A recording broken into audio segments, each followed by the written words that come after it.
माशाल्लाह आज कश्मीर में बर्फ़बारी हुई है। आज बहुत बारिश हुई है। ताज़ा तरीन मौसम कश्मीर का। ये मेरे घर के सामने बर्फ़ पड़ी हुई है।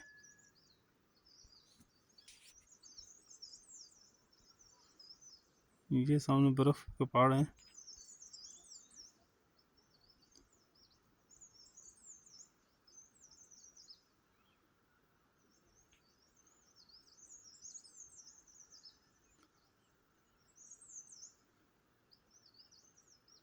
ये डन्नक चीली सनवाड़ियाँ के सामने की जगह है।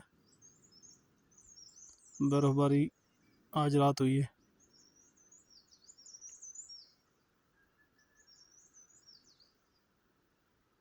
ज़फ़राबाद, आज़ाद कश्मीर, डन्नक चीली सनवाड़ियाँ।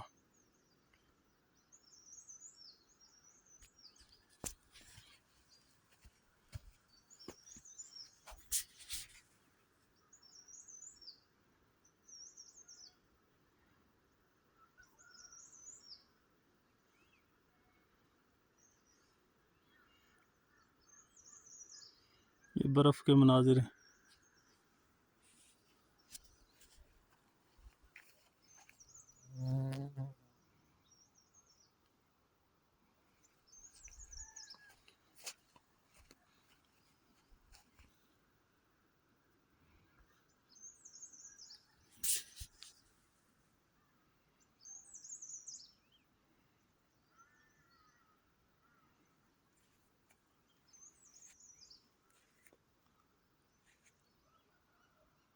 माशाल्लाह सरसब्ज़ कश्मीर।